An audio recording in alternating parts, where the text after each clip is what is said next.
students, now we are starting our next question, that is question number second. Question number second is the inner diameter of a cylindrical wooden pipe is 24 centimeter and its outer diameter is 28 centimeter. अब हमें क्या given है? Inner diameter और outer diameter given है किसकी? एक cylindrical wooden pipe की. The length of the pipe is 35 centimeter. Length 35 है. Find the mass of the pipe if 1 centimeter cube of wood has mass 0.6 gram. 1 centimetre cube would का मास जो है 1.6 ग्राम है, 0.6 ग्राम है. तो हमें उस जो वुडन पाइप है उसका क्या निकालना है? मास निकालना है. ठीक है. तो हमारे पास एक पाइप है, कुछ ऐसी पाइप है.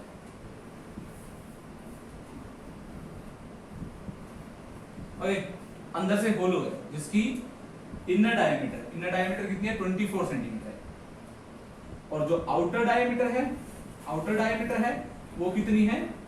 28 centimetre. Inner diameter 24 centimeter, outer diameter 28 centimeter, and the height is given. Height is 35 centimeter. जो वुडन पाइप है उसकी जो हाइट है वो कितनी है? 35 सेंटीमीटर है. हमें क्या करना है? हमें उस वुडन पाइप का वॉल्यूम निकालना है. ओके, वुडन पाइप का पहले वॉल्यूम निकालेंगे, फिर उसका मास निकालेंगे. ठीक है. तो यहाँ पे कुछ और फॉर्मूलाज भी यूज होंगे, वो भी बताऊंगा. यहाँ पे कौन सा फॉर्मूला यूज होने वाला है? डेंसिटी या नहीं, यहाँ पे गिवन है हमें 1 सेंटीमीटर क्यूब का मास इतना है, तो हम सिंपल वुडन पाइप का वॉल्यूम निकाल लेते हैं सबसे पहले सेंटीमीटर क्यूब. तो एक वुडन पाइप का जो वॉल्यूम है वो कैसे फाइंड आउट होगा? तो इस पे मैं समझाता हूँ एक इस नोटबुक से. ठीक है. जैसे ये एक वुडन पाइप है जिसकी क्या होगी? इनर डायमीटर अलग होगी और आउटर डायमीटर क्या होगी? अलग होगी. अगर मुझे इसके वुडन पार्ट का वॉल्यूम निकालना है तो मैं कैसे निकालूंगा? मैं आउटर वॉल्यूम में से, इस पाइप के आउटर वॉल्यूम में से इनर वॉल्यूम माइनस कर दूंगा. तो आउटर वॉल्यूम में से इनर वॉल्यूम माइनस करूंगा तो इस वुडन वाले पार्ट का वॉल्यूम आ जाएगा. तो हम इसी बेसिक प्रिंसिपल को यूज करेंगे और इस वुडन पाइप का वॉल्यूम फाइंड आउट करेंगे. ठीक है. तो हम वुडन पाइप का वॉल्यूम फाइंड आउट करते हैं. तो हम क्या करते हैं? जो इसकी इनर रेडियस है,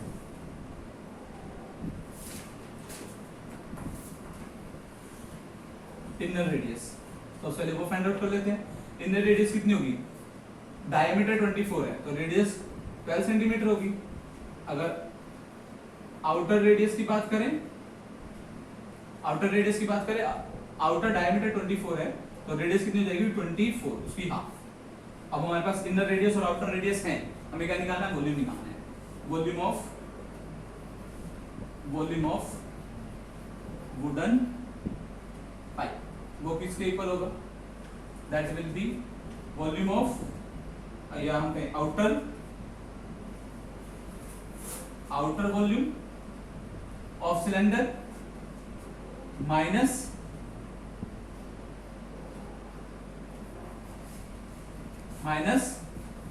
इनर वॉल्यूम ऑफ सिलेंडर. ठीक है. यहाँ पे हमने ये क्या किया था? ये अपनी रेडियस निकाला. आउटर वॉल्यूम ऑफ सिलेंडर कितना है? उसका फॉर्मूला क्या होगा? Pi capital R square H. Capital R किसके लिए लिया मैंने? आउटर रेडियस के लिए. इनर रेडियस के लिए क्या लूंगा? Small r. ठीक है. ताकि कंफ्यूजन ना हो इसलिए हमने इसको अलग अलग सिंबल से रिप्रेजेंट किया. माइनस इनर वॉल्यूम क्या होगा? पाई R स्क्वायर H. वॉल्यूम का फॉर्मूला पाई R square H. Outer volume में से इनर वॉल्यूम माइनस करेंगे तो पाइप का वॉल्यूम आ जाएगा. वॉल्यूम का फॉर्मूला लगाया, पर यहाँ पे अलग क्या था? रेडियस अलग थी. आउटर सिलेंडर की रेडियस अलग है, इनर सिलेंडर की रेडियस अलग है, तो उनकी हाइट सेम है, इसलिए दोनों को h से ही रिप्रेजेंट किया. क्लियर? तो यहाँ से देखो इन दोनों में से पाई h को बना सकता है. यहाँ से क्या बचेगा? r स्क्वायर और minus r square. Pi value 22/7. Height कितनी है? सिलेंडर की हाइट कितनी है? 35. आउटर रेडियस कितनी है? 24.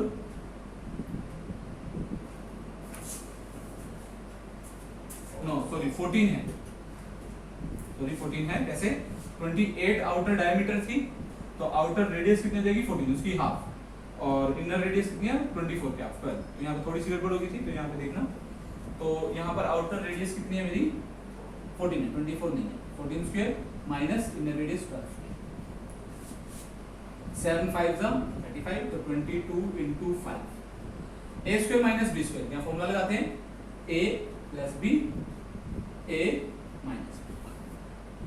So 22 into 5 into, that will be 26 into, अब 5 into 2 तो 10 होने वाला है, ठीक है। तो मैं अल्टीमेटली 22 को 26 से मल्टीप्लाई कर दूं, 26 को 22 से मल्टीप्लाई कर देता हूँ, it will be 52 into 52, it will be 570, it will be 572 और ये into 10, तो उसकी जीरो कितना आ गया 5720 सेंटीमीटर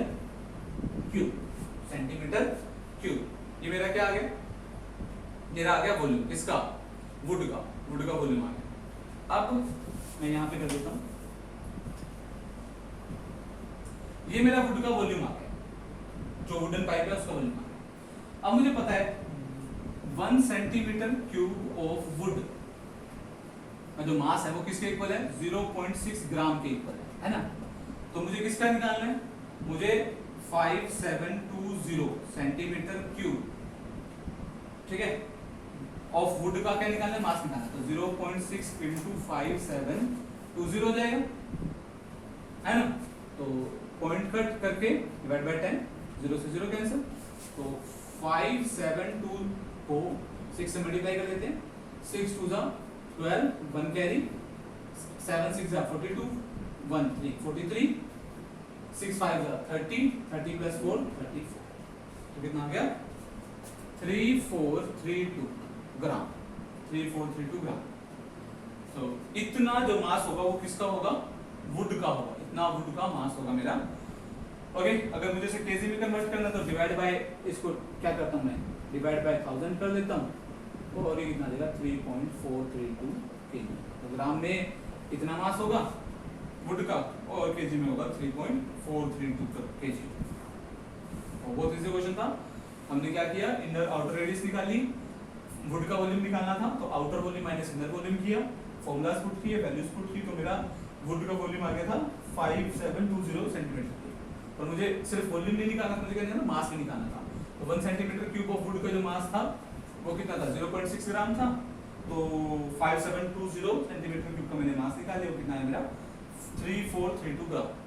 केजी में कन्वर्ट किया तो 3.432 ग्राम केजी। यहाँ पे हमारा कौन सा क्वेश्चन खत्म होता है, सेकंड क्वेश्चन